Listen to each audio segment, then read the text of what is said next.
Science is a valuable tool in understanding how the material universe functions.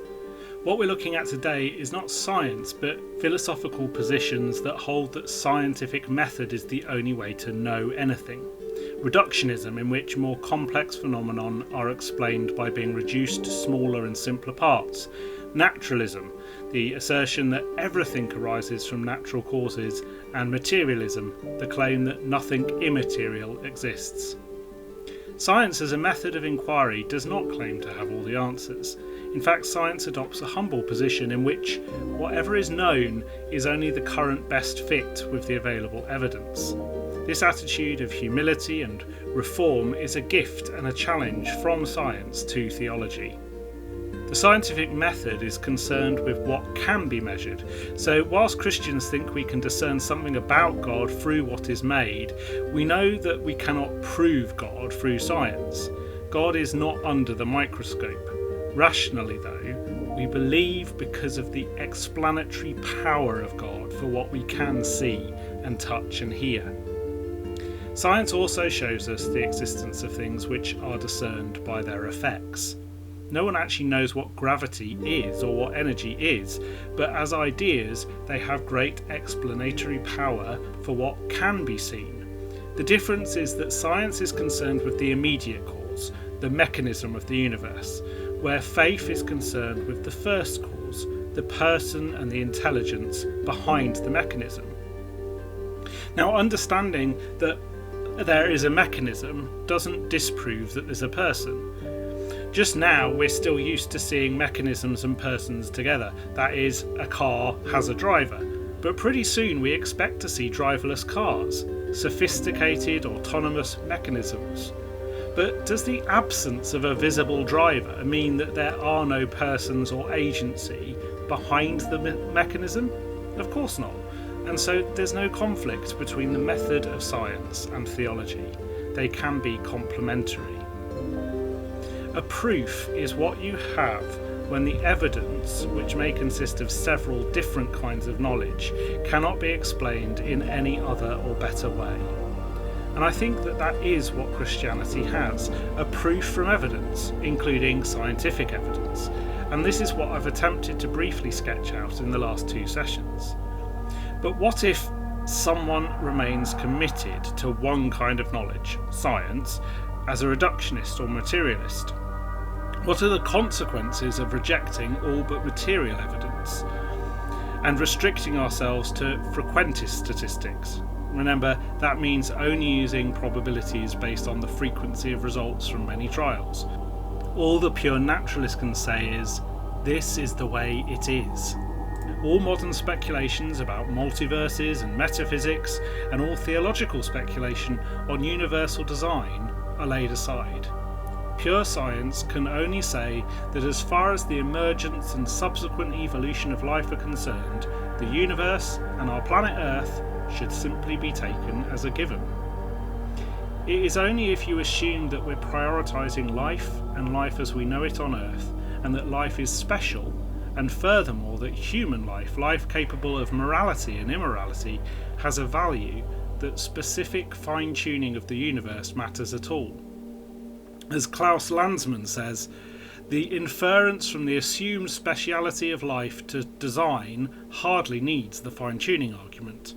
Even if all value of the constants and all the initial conditions would lead to a life-permitting universe, those that think that life is special would presumably point to a creator.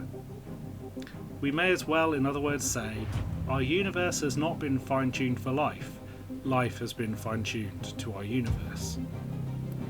The consequence of naturalism followed to its own logical conclusion is that there is no rational basis for life to have meaning or value. To those who freely admit the limitations as well as the benefits of science, and will happily engage with history, ethics, philosophy, the arts and theology, this is of course not a problem. But if you're following the path of reductionism to the exclusion of all else with integrity, then you run into nihilism, the conclusion that life has no meaning or value. I don't think it's a uniquely Christian claim that a commitment to meaninglessness is unappealing. You and I don't live as if life were unimportant. But materialism at this extreme is also self-defeating. Consciousness is what gives us the ability to reason to truth, to be alert to our own actions and thoughts, and to both lie and speak truthfully, and know that that is what we are doing.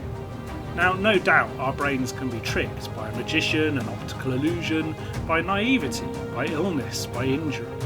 And so we must test what we think we know. Test our knowledge through application, method, logic, and through community, checking it out with one another. However, our consciousness cannot be observed except by itself.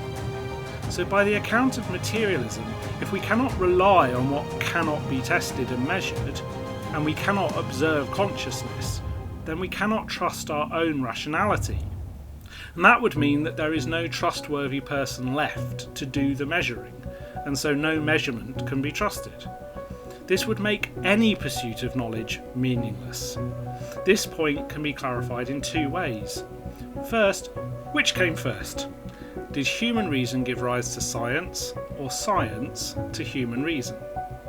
Clearly, human reason came first, so if we can't trust human reason, neither can we trust science.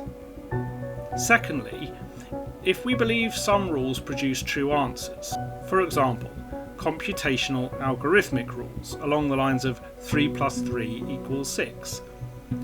However, our belief in those rules can't itself be computed. Therefore, this understanding of the rules can't be itself computational. In other words, measurement can't be the only thing we trust in. The pursuit of knowledge and understanding through our consciousness of the world must be taken with trust, grounded in reason. The quantifiable is important, but not to the exclusion of reason, logic, and the relational and experiential knowledge of life. Truthfully, we live daily outside the remit of what can be reduced to empirical parts. It's like taking a clock apart with the intention of finding out what it is.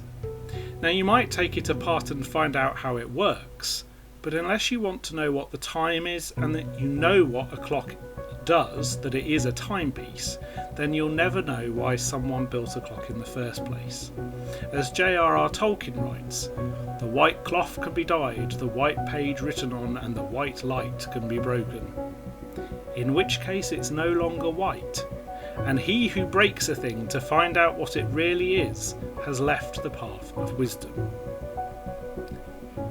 The Christian faith values all life because we receive life as a gift. Human life in particular is given the worth of being in God's image. Life brings to our attention things more alive, beautiful, or good than other things. And if some things are more alive, good and beautiful, then there must be that which is the most beautiful, alive and good. And that which is the most alive, most beautiful, most good, we know as God. That we live as if there is goodness is evidence of that goodness. Just as we hunger for food and there is food for the stomach, and we thirst for drink and there is water, so our desire for transcendent meaning that is bigger and beyond ourselves, and that we long for goodness, we find these desires satisfied by God. Do you think we can only know anything through reducing it to its parts by breaking the clock? Can we only trust in the existence of things that have material and measurable existence? Consider a kiss. Materially a matter of flesh and cells, exchanges of bodily fluid and oral fauna, and the production of hormones. But doesn't all that miss the point? Poetry that talks of desire, tenderness, pleasure, and most of all of love, will teach us more about what a kiss is for. Consider every friendship built on trust, mutual understanding, shared history. We don't live by material and reductionist evidence alone. Whether it's our suffering, our learning, or our loving, all of them demand a search for meaning and value in life. And that quest finds its satisfaction in a good and wonderful, infinite yet personal God.